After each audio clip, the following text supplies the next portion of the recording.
Assalamualaikum warahmatullahi wabarakatuh. Salam sejahtera buat sobat sobter dimanapun berada. Semoga kita semua dalam keadaan sehat jasmani dan rohani, tidak kekurangan satu apapun. Amin ya robbal alamin. Bab 39-40.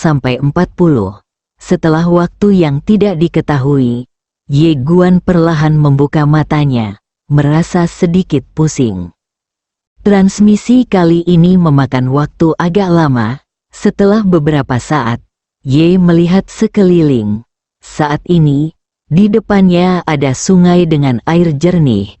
Di seberang sungai, ada pegunungan tak berujung. Pohon setinggi 1 kaki samar-samar terlihat di langit. Akademi Guangxuan, jelas sekali, itulah tujuan mereka. Pada saat ini, Nalan Jia di sampingnya tiba-tiba berkata, tempat ini tidak sederhana. Ye Xuan melihat benderanya, dan dia sedang mempertimbangkan apakah akan terbang langsung. Dan pada saat ini, jeritan melengking tiba-tiba datang dari langit sebelah kanan. Ye Guan dan Nalan Jia melihat dengan cepat dan melihat seorang pria jatuh langsung dari langit. Dan orang yang menembak jatuhnya adalah monster terbang gelap. Monster-monster itu berbentuk seperti elang, sebesar lembu, dan memiliki 2 sayap. Saat sayapnya mengepak, ia menimbulkan semburan udara. Monster tingkat bumi, yang terpenting bukan hanya satu, tapi kelompok. Setidaknya ada ratusan monster ini. Ye Guan dan Nalan Jia saling memandang, menggelengkan kepala dan tersenyum. Sepertinya saya tidak bisa terbang lagi. Jika dia menggunakan pedang, dia mungkin bisa menyingkirkan monster-monster ini secara langsung. Tapi dia tidak ingin memperlihatkan semua kartu trufnya saat ini. Ye Guandao, ayo jalan, Nalan Jia mengangguk. Keduanya datang ke danau dan hendak terbang. Tapi saat ini, Ye Guan sedikit mengernyit. Dia menarik Nalan Jia. Tunggu. Nalan Jia menatap Ye Guan, dan mata Ye Guan tiba-tiba menghilang menarik Nalan Jia ke belakangnya. Dan pada saat ini, tanah di depan mereka tiba-tiba retak. Dan saat berikutnya, bayangan hitam menyerbu langsung ke arah mereka. Kecepatannya sangat cepat, bahkan tidak bisa dilihat dengan mata telanjang. Namun, Ye Guan lebih cepat dari itu. Ledakan. Tanpa melihat bagaimana Ye Guan bergerak, bayangan hitam itu langsung terlempar. Setelah terbang beberapa meter, Ye Guan dan Nalan Jia melihat dengan jelas penampakan bayangan hitam itu rambut, sayap kecil dan hanya 1 mata. Nalan Jia berkata dengan suara yang dalam, ini adalah tikus bayangan, monster tingkat bumi, tetapi mereka lebih menakutkan daripada monster tingkat langit, kecepatan mereka sangat cepat. Ye Guan melihat ke arah tikus bayangan itu berbalik dan berubah menjadi bayangan dan menghilang di kejauhan. Jika kamu tidak bisa mengalahkannya, larilah. Monster tidak bodoh dan tidak akan bertarung sampai mati.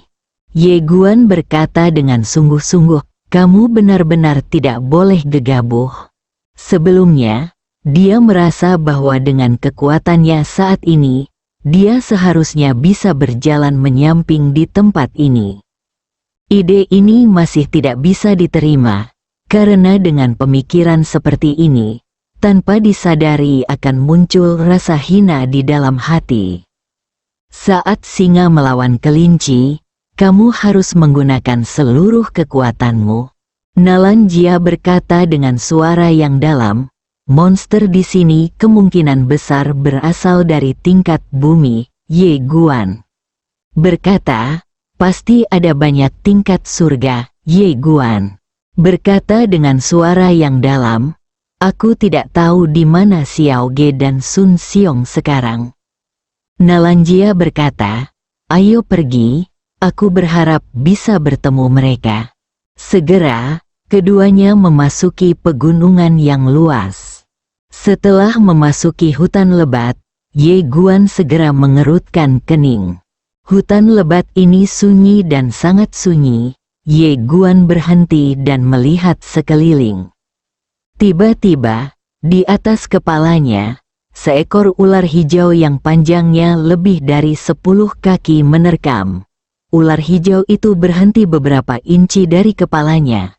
Karena suatu saat pedang udara tertancap di kepalanya, dan pada saat ini, seluruh hutan lebat tiba-tiba terdengar serangkaian suara, kikiki. Nalanjia melihat sekeliling dan melihat ular hijau lebat muncul di mana-mana. Ye Guan berkata dengan lembut, "Kamu telah memasuki hutan ular." Ular yang tak terhitung jumlahnya merangkak ke arah mereka berdua, melontarkan pesan ular yang sangat tajam. Nalanjia tiba-tiba mencondongkan tubuh ke arah Ye Guan. Ye Guan memandang Nalanjia dan melihat wajah Nalanjia sedikit pucat. Ye Guan berkedip, takut pada ular. Nalanjia mengangguk. Ye Guan meraih tangannya dan berkata, "Tidak apa-apa." Saat dia mengatakan itu, dia melihat sekeliling, dan akhirnya, matanya tertuju pada seekor ular ungu tua.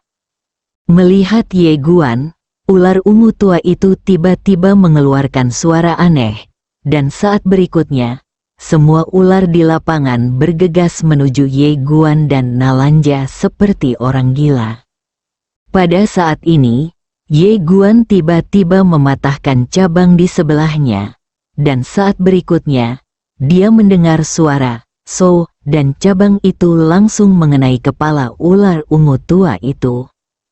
Ular ungu tua itu tiba-tiba berkata, "Berhenti." Ye Guan tercengang, bisakah Raja Ular ini berbicara bahasa manusia?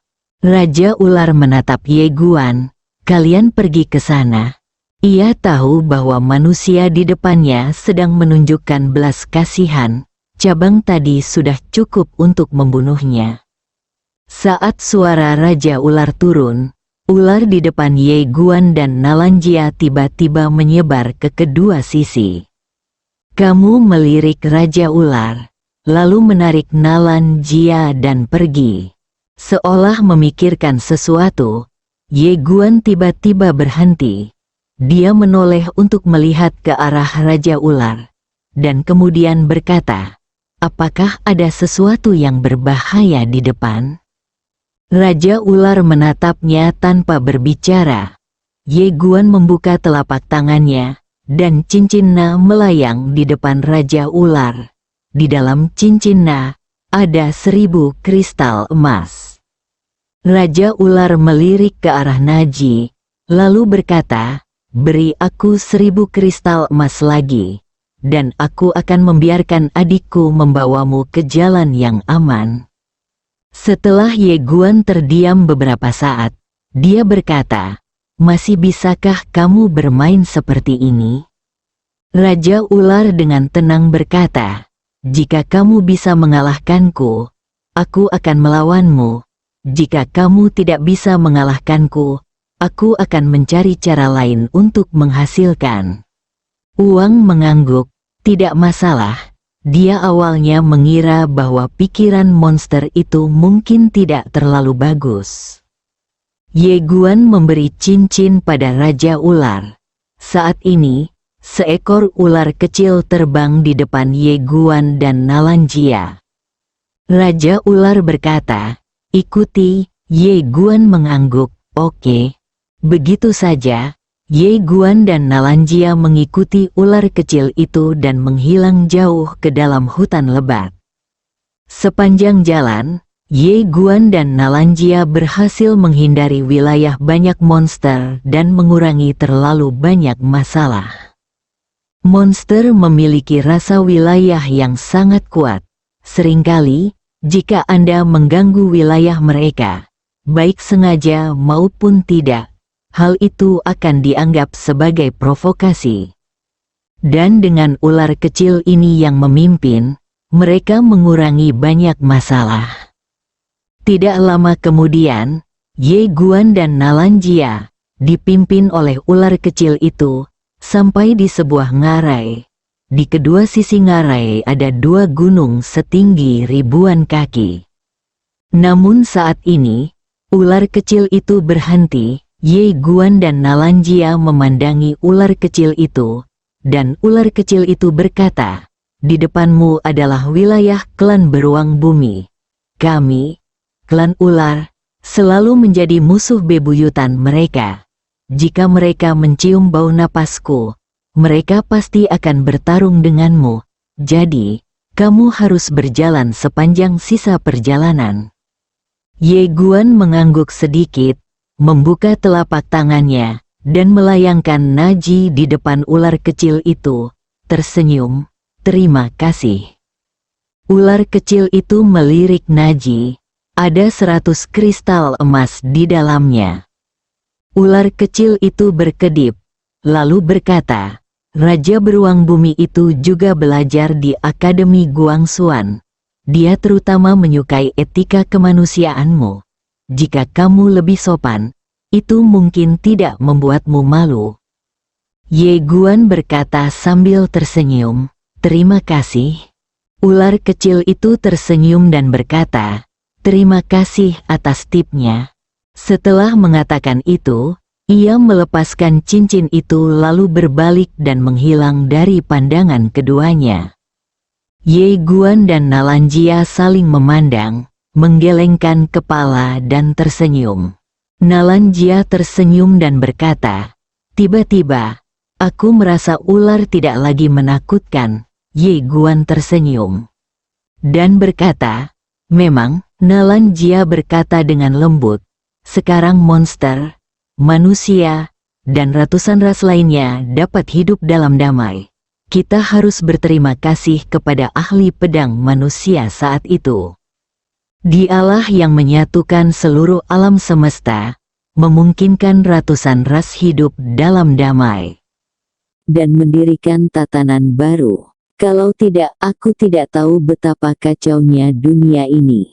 Ye Guan mengangguk sedikit.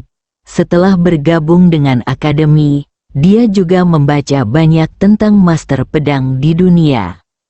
Seperti yang dikatakan Nalanjia, berkat ahli pedang manusia, umat manusia dapat hidup berdampingan secara damai dengan ratusan ras sekarang.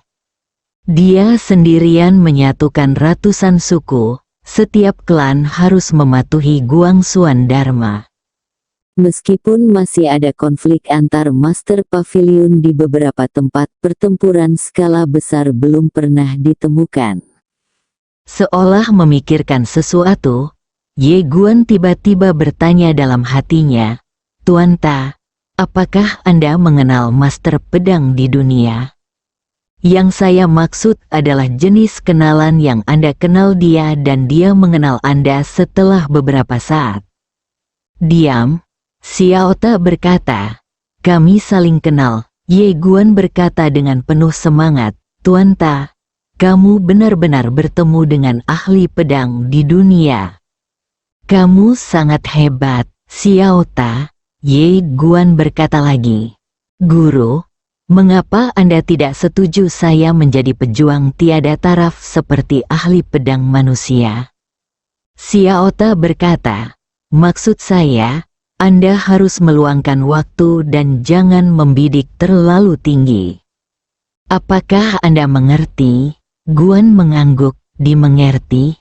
Saat dia berbicara, dia dan Nalanjia telah mencapai kedalaman ngarai, dan pada saat ini, bumi tiba-tiba bergetar hebat, dan kemudian, seekor beruang hitam besar, lebih besar dari 3 ekor sapi, berdiri di sana.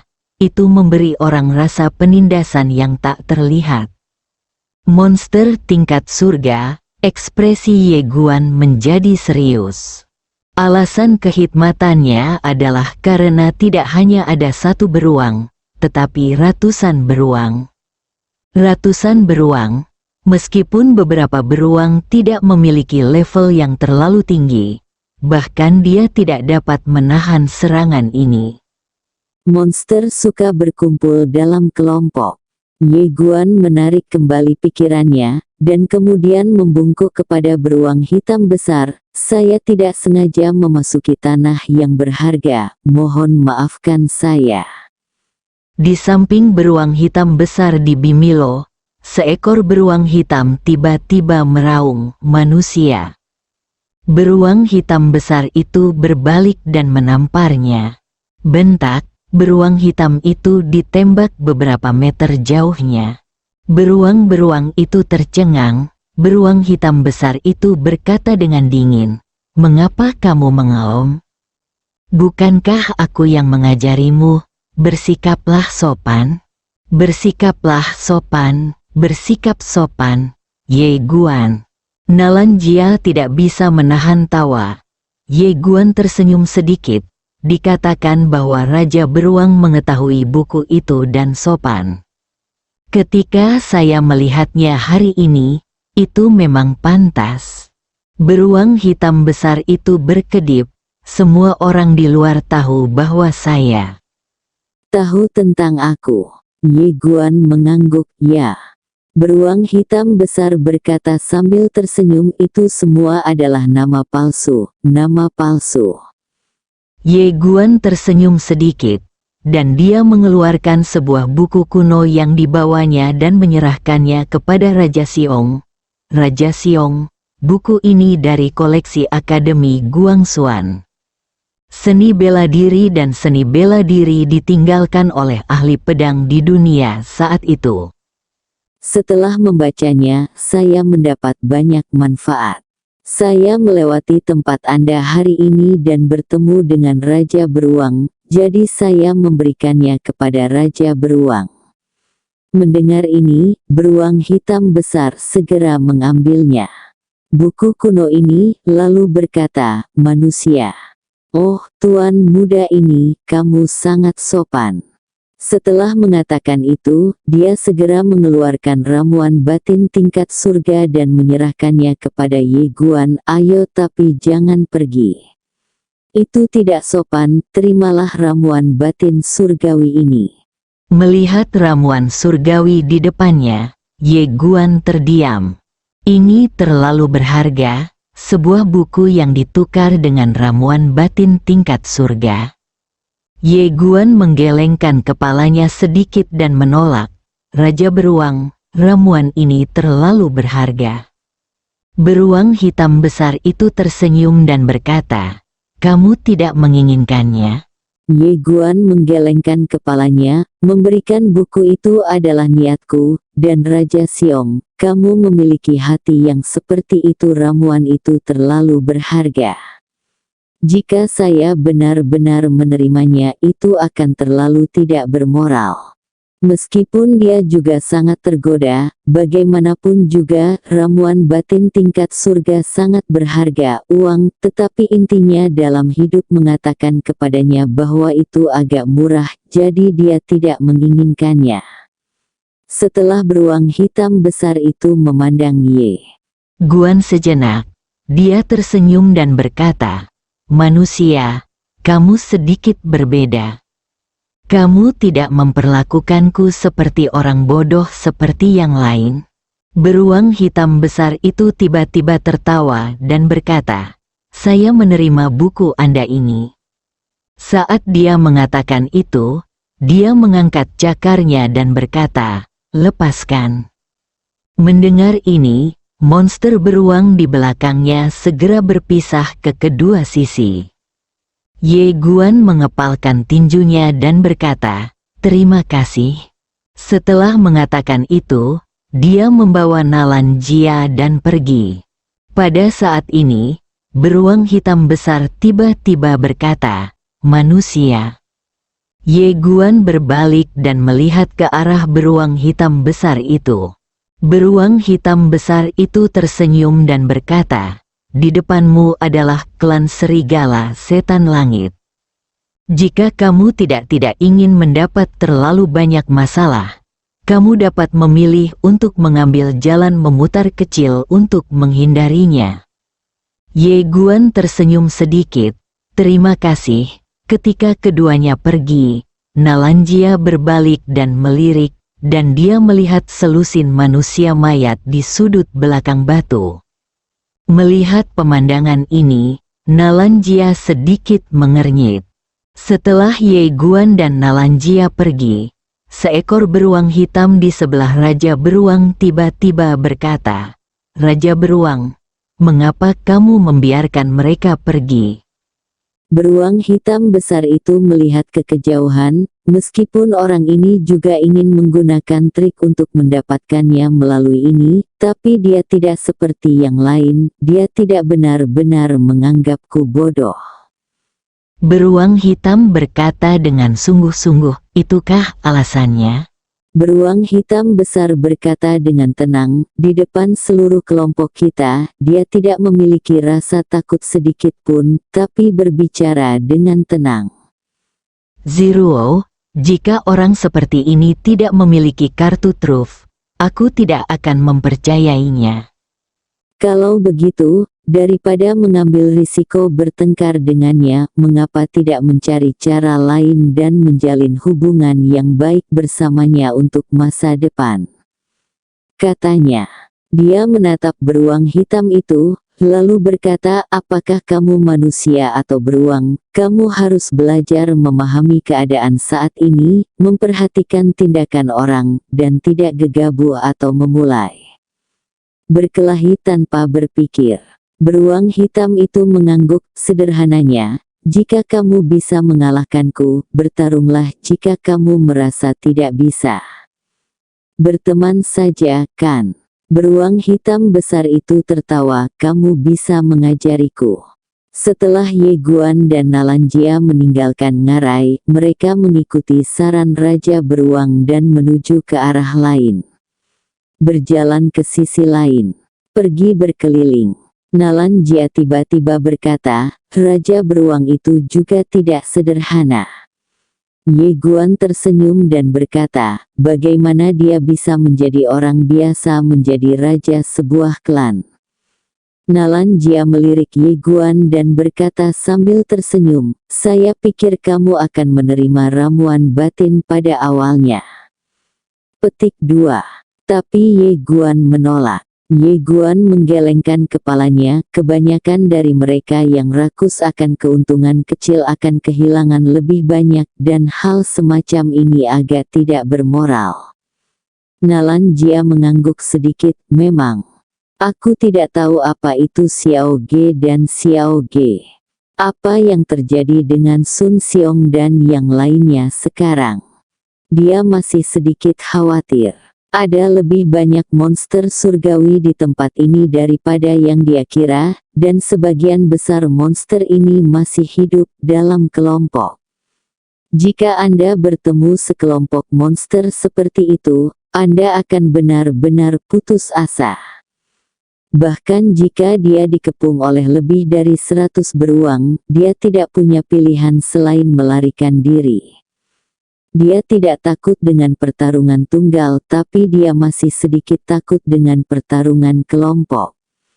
Nalanga berkata dengan suara yang dalam, "Saya khawatir hanya sedikit orang yang bisa lulus kali ini." Ye Guan mengangguk, "Penilaian akademi memang agak tidak normal."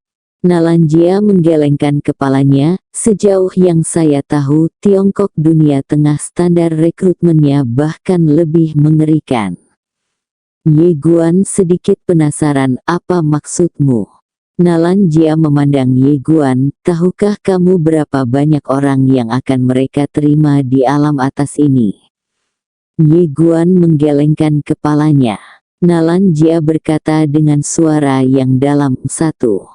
Mendengar ini, Ye Guan terkejut. "1. Nalan." Jia mengangguk, "Hanya orang pertama dalam tes seni bela diri yang memenuhi syarat untuk dibawa pergi oleh mereka." Guan diam. "Hanya orang pertama yang memenuhi syarat untuk pergi ke dunia tengah Tiongkok. Kondisi ini sungguh tidak normal." Nalanjia berkata dengan sungguh-sungguh, "Ini bukan apa-apa." Dikatakan bahwa standar penerimaan Akademi Guanxuan bahkan lebih buruk. Saat dia berkata, dia menggelengkan kepalanya dan tersenyum. Orang-orang di bawah ingin naik. Ini sama sulitnya dengan naik ke langit. Ye Guan tersenyum tipis, karena itu, kita yang tidak memiliki latar belakang keluarga yang kuat perlu bekerja lebih keras. Nalanjia tersenyum. Ayo bekerja sama, Ye Guan mengangguk. Keduanya mempercepat langkah mereka. Tidak lama kemudian, Ye Guan dan Nalanjia melewati wilayah klan Tianlang, dan saat ini, mereka semakin dekat dengan bendera Akademi Guansuan. Ye Guan melihat ke arah gunung di kejauhan dan berkata sambil tersenyum, di atas gunung ini, kita akan mencapai tujuan kita. Nalanjia mengangguk, dan keduanya terus melaju. Meskipun keduanya mengkhawatirkan Xiao Ge dan Sun Xiong, mereka tidak punya pilihan selain mencari mereka kemana-mana. Segera keduanya tiba di puncak gunung, dan saat ini, mereka berada kurang dari beberapa mil jauhnya dari bendera. Keduanya tersenyum di wajah mereka. Tapi saat ini, tiba-tiba terdengar tawa dari samping, ada dua lagi di sini. Mendengar ini, Ye Guan dan Nalanjia menoleh dan melihat. Tidak jauh dari situ, seorang pria sedang berjalan perlahan. Pria itu mengenakan jubah hitam tinggi dan berjanggut. Dia terlihat sangat kasar, dan matanya agak cabul. Kesan pertama yang saya dapatkan adalah dia bukan orang baik. Ketika dia melihat Nalanjia, matanya tiba-tiba berbinar, lalu dia tersenyum dan berkata, wanita yang sangat cantik. Aku belum pernah melihat wanita secantik itu sebelumnya, cek-cek. Kamu memperhatikan bahwa pria ini bukanlah manusia, melainkan monster. Terlebih lagi, dia juga monster tingkat surga. Manusia monster itu masih menatap Nalanjia dan menyeringai, kamu adalah Ye Guan dan Nalanjia kan? Seseorang menawariku harga yang mahal untuk membunuhmu, tapi aku tidak menyangka gadis Nalan ini begitu cantik, bukan untuk sebutkan aku, bahkan jika Kasim melihatnya, dia akan tergoda. Pada saat ini, sebuah bayangan tiba-tiba muncul di depannya. Mata manusia monster itu tiba-tiba menyusut, dan dia terkejut. Dia hanya bisa secara pasif meletakkan tangannya di depannya untuk menutupi kepalanya. Pada saat ini, Ye Guan langsung menendang selangkangannya. Ledakan. Rasa sakit hebat yang datang dari sekujur tubuhnya langsung membuatnya menjerit. Perasaan seperti memecahkan telurnya sungguh tak terlukiskan. Saat dia melepaskan tangannya, Ye Guan langsung meninju tenggorokannya. Ledakan. Manusia monster itu terbang mundur, dan saat dia terbang, Ye Guan tiba-tiba meraih tangan kanannya dan membantingnya ke tanah. Ledakan. Manusia monster itu menghancurkan tanah hingga terbuka. Ye Guan membungkuk dan menatap manusia monster di depannya. Awalnya aku berpikir bahwa setiap orang, baik manusia atau monster, harus memiliki kualitas, tapi aku salah. Manusia monster itu menatap Ye Guan dengan kejam. Lihat sekeliling, pada saat ini. Sekelompok besar monster tiba-tiba muncul di mana-mana, berjumlah ratusan.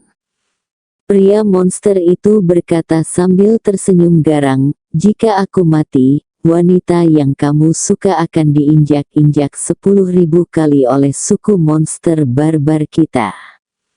Ye Guan menyeringai, setelah hari ini, tidak akan ada suku monster barbar di dunia ini. Saat dia berkata, dia memukul dengan keras, dan dalam sekejap manusia monster itu mengeluarkan serangkaian jeritan melengking. Semua tulang di tubuhnya dihancurkan oleh Ye Guan saat ini. Pria monster itu meraung dengan liar, bunuh dia, pertahankan wanita itu. Monster-monster itu bergegas menuju Ye Guan. Ye Guan menatap sekelompok monster yang bergegas ke arahnya, niat membunuh melonjak di matanya. Tidak hanya itu, ada juga warna merah muda yang aneh di tepi matanya. Bersambung.